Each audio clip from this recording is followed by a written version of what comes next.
High, আজকে আমরা খুব একটা ইম্পর্টেন্ট ইস্যু নিয়ে আলোচনা করব, সেটা হচ্ছে চার্ট অফ অ্যাকাউন্টস।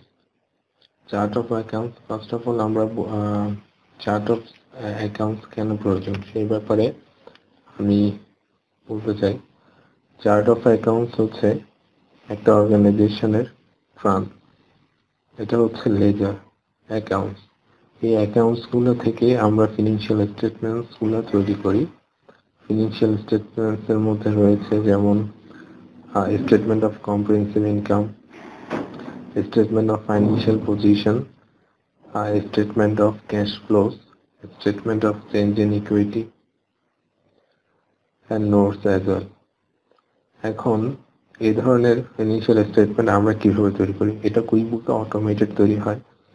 আমরা যদি লেজার অ্যাকাউন্টগুলো ঠিক করে দিতে পারি, ট্রানজ্যাকশনগুলো ঠিক করে দিতে পারি, তাহলে সেটা আমাদের নির্ভুলভাবে ফিনান্সিয়াল স্টেটমেন্ট তৈরি হবে। এখন এখানে আমরা প্রথমেই বলতে চাই যে কুইকবুকে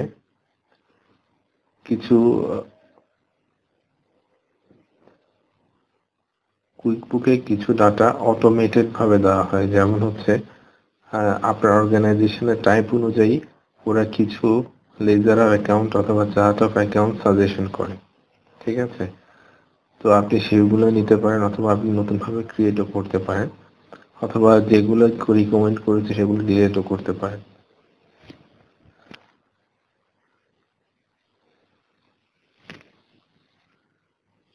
তো এখন আমরা চার্ট অফ অ্যাকাউন্টস গুলো কিভাবে করব সেটা বলছি। ফার্স্ট অফ অল আমরা লিস্ট মেনু থেকে চার্ট অফ অ্যাকাউন্টসে আসব। তো এখানে দেখা যাচ্ছে অনেকগুলো তৈরি করা আছে, আমরা তৈরি করতে পারি এখানে। যেমন অ্যাকাউন্ট অপশনে গিয়ে নিউতে ক্লিক করব। আমরা এখন একটা ব্যাংক অ্যাকাউন্ট, আমাদের এখানে ব্যাংক অ্যাকাউন্টগুলো অলরেডি তৈরি করা আছে, আমরা আরেকটা ব্যাংক অ্যাকাউন্ট তৈরি করি। আমার অর্গানাইজেশন অনেকগুলো ব্যাংক অ্যাকাউন্ট থাকতে পারে। আমি এখন তৈরি করছি একটা bank account, standard chartered bank. Bank অ্যাকাউন্টের নাম হচ্ছে স্ট্যান্ডার্ড চার্টার্ড ব্যাংক।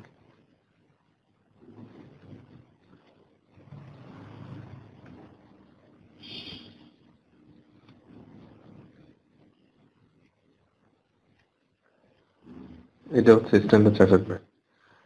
এখানে আমাদের একটা অপশনের সুযোগ আছে, এই bank sub account of home.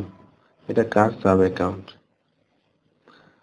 এখানে সাব অ্যাকাউন্ট বলতে বোঝাচ্ছে যে আমাদের অনেকগুলো ব্যাংক থাকতে পারে, ঠিক আছে? তো ওগুলো কার আন্ডারে থাকবে? আমার ধরেন অর্গানাইজেশনে 5টা অ্যাকাউন্ট আছে, তো 5টা অ্যাকাউন্ট তো আমাদের ব্যাংক অ্যাকাউন্টের আন্ডারে থাকবে। ব্যাংক অ্যাকাউন্টের একটা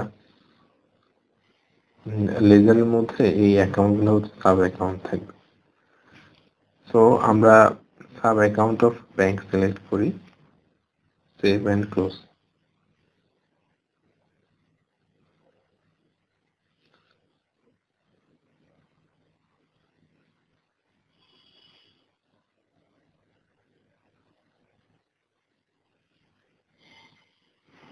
এখানে এগুলো শো করছে কারণ হচ্ছে যখনই আপনি কুইকবুকে ব্যাংক অ্যাকাউন্ট তৈরি করতে যাবেন, তখনই কুইকবুকে একটা ফ্যাসিলিটি আছে, সেটা হচ্ছে online facility, online banking facility.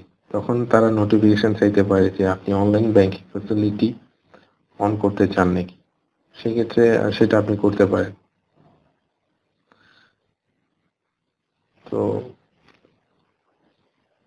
বাংলাদেশে এই সুযোগটা কম, এই ফ্যাসিলিটি কুইকবুকের সাথে সেরকম কোনো এগ্রিমেন্ট নেই। তো এখন ব্যাংক অ্যাকাউন্টের আন্ডারে আমাদের স্ট্যান্ডার্ড চার্টার্ড ব্যাংক আমরা করেছি, ঠিক আছে? এখন আরেকটা আমরা ব্যাংক করতে পারি চাইলে, তো এটার আন্ডারে আরেকটা আসবে, ঠিক আছে? এখন আমাদের মার্কেটিং এক্সপেন্স এখানে দেখা যাচ্ছে যে আমরা এখানে আগে তৈরি করেছিলাম আগের ক্লাসগুলোতে, যে মার্কেটিং এক্সপেন্সের আন্ডারে দুটো এক্সপেন্স তৈরি করেছি, Facebook marketing, leaflet, brochure. Payroll এক্সপেন্সের আন্ডারে তৈরি করেছিলাম মিস্টার ফরিদ, মিস্টার জাহিদ। এখানে পেরোল এক্সপেন্স বলতে বোঝা যাচ্ছে স্যালারি এক্সপেন্স। আমার 2জন এমপ্লয়ি ছিল, আমি দুইজনে এমপ্লয়ি সাব অ্যাকাউন্ট তৈরি করেছি পেরোল এক্সপেন্সের আন্ডারে। এখন আমি আরেকটা পেরোল এক্সপেন্স অ্যাকাউন্ট তৈরি করতে পারি। আমাদের নতুন একটা এমপ্লয়ি জয়েন করেছে, সাপোজ ওনার নাম হচ্ছে মিস্টার সুমন। তো এখানে মিস্টার সুমন হচ্ছে সাব অ্যাকাউন্ট, মিস্টার সুমন হচ্ছে আমাদের অ্যাকাউন্ট নেই। Sub account of home, car sub account সেটা সাব অ্যাকাউন্ট হবে পেরোল এক্সপেন্স, যেহেতু মিস্টার সুমন হচ্ছে আমাদের এমপ্লয়ি। Save and close. তাহলে দেখা যাচ্ছে এখানে mister Farid, mister Suman, mister Zahid and mister Suman include হয়েছে। তো আমরা এভাবে করতে পারি। অ্যাকাউন্ট অপশন থেকে নিউতে গেলাম, আরেকটা করতে পারি, সেটা হচ্ছে আমাদের ফিক্সড কস্ট অ্যাকাউন্ট আমরা তৈরি করতে পারি। যেমন আমরা একটা ফিক্সড কস্ট কিনেছি সেরকম। কারণ ফিক্সড কস্টের মধ্যে আমি আগে একটা ফিক্সড কস্ট অ্যাকাউন্ট তৈরি করে নিই। অ্যাকাউন্ট নেম দিতে পারি আমি ফিক্সড অ্যাসেট, এখানে দেওয়া আছে, সরি, এখানে আমি দিতে পারি অ্যাকাউন্ট নেমটা অ্যাসেট।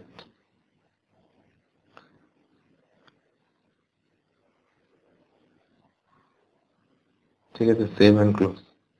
এখানে আমি সাব অ্যাকাউন্ট দিইনি, কারণ হচ্ছে অ্যাসেটস এর মধ্যে আমাদের অনেকগুলো অ্যাসেট আছে। এখন আমরা সাব অ্যাকাউন্ট দেব। ধরেন আমার একটা অ্যাসেট আছে, সেটা হচ্ছে বিল্ডিং, ফিক্সড অ্যাসেট,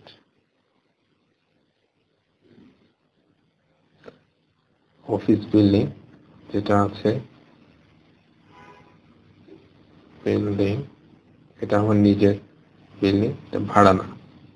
তো সেহেতু এটা ফিক্সড অ্যাসেট এর মধ্যে ইনক্লুড হবে। অফিস বিল্ডিং এর মধ্যে আছে সাব অ্যাকাউন্ট অফ হোম, এটা সাব অ্যাকাউন্ট অফ হচ্ছে অ্যাসেট এর একটা sub account. Save and new দিতে পারি। কেন আমি এখানে সেভ এন্ড নিউ দিলাম, কারণ হচ্ছে আমি আরেকটা সাব অ্যাকাউন্ট তৈরি করব ফিক্সড অ্যাসেটের আন্ডারে। যেমন হচ্ছে আমরা আরেকটা ফিক্সড অ্যাসেট, যেমন আমি অফিস বিল্ডিং আমার আছে, আমার ইকুইপমেন্ট আছে, ঠিক আছে, ইকুইপমেন্টের আমি একটা অ্যাকাউন্ট করলাম, ইকুইপমেন্ট। এখানে equipment sub account of home, car sub account সেটা হচ্ছে অ্যাসেটসের সাব অ্যাকাউন্ট। ঠিক আছে, সেভ এন্ড ক্লোজ দিলাম, ক্লোজ দিয়ে বের হয়ে গেলাম। এই অ্যাসেটের অ্যাকাউন্টের আন্ডারে আমাদের দুইটা সাব অ্যাকাউন্ট আমরা দেখতে পাচ্ছি। এভাবে আমরা আমাদের প্রয়োজন অনুযায়ী অ্যাকাউন্টগুলো তৈরি করতে পারি। এখানে আমরা চাইলে আরো কিছু অ্যাকাউন্ট তৈরি করতে পারি। অ্যাকাউন্ট অপশন থেকে আমরা নিউতে গেলাম, এটা আমাদের প্রয়োজন অনুযায়ী আমরা তৈরি করতে পারি, এটা কোনো লিমিটেশন নেই। আমাদের ইনকামের মধ্যে আমরা তৈরি করতে পারি, যেমন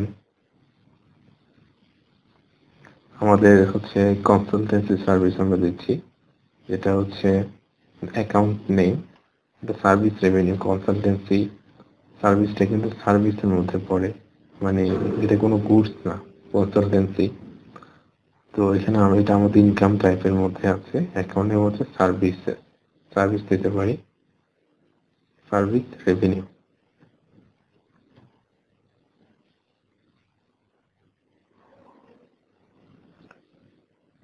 service revenue save and close দিই। এখানে বলা হচ্ছে the name is already in use, please use another name. এখানে আমরা এর আগে সার্ভিস রেভিনিউ একটা চার্ট অফ অ্যাকাউন্ট তৈরি করেছি, বা আমাদের ছিল আগে, সেহেতু এটা নিবে না।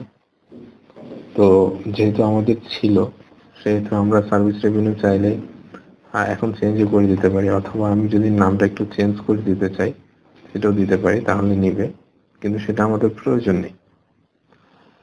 আমরা এটা চেঞ্জ করে দেবো নামটা, যেহেতু আমাদের সার্ভিস রেভিনিউর আন্ডারে আমাদের অলরেডি লেজার অ্যাকাউন্ট আছে। আমি একটা কনসালটেন্সি সার্ভিস দিলাম, কনসালটেন্সি সার্ভিস। এখানে আমরা সাব অ্যাকাউন্ট দেব, কারণ হচ্ছে এটা হচ্ছে সার্ভিস রেভিনিউর আন্ডারে যাবে। Save and close. দেখেন সার্ভিস রেভিনিউর আন্ডারে কনসালটেন্সি সার্ভিস। এখন আমরা চাইলে আরেকটা সার্ভিস ইনক্লুড করতে পারি। ইনকামের আন্ডারে আমরা গেলাম কন্টিনিউ। আরেকটা হচ্ছে আমাদের হয়তো আমরা অডিট একটা সার্ভিস দিই, তাহলে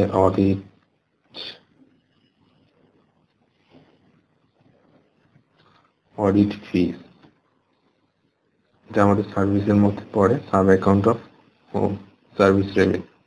ওকে, save and close.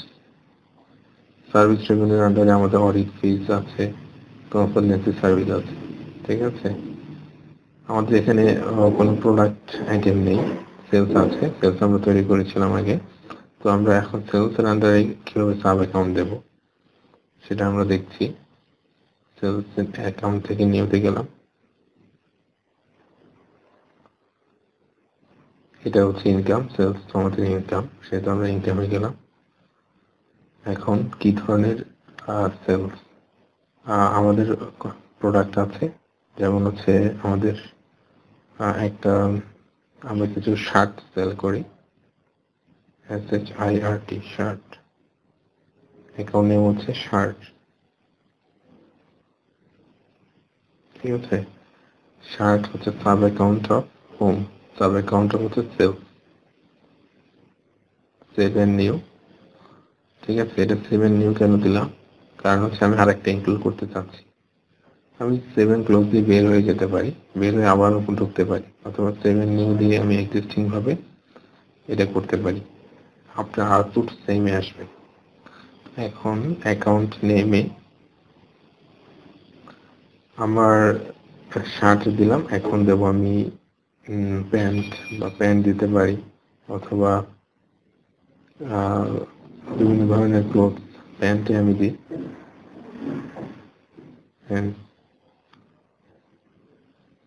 Sub account of sales, save and close.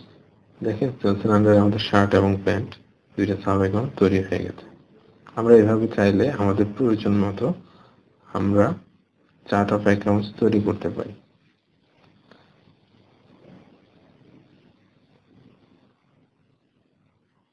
এতক্ষণ আমি শহীদুল ইসলাম ভূঁইয়া আপনাদের সাথে ছিলাম। ধন্যবাদ।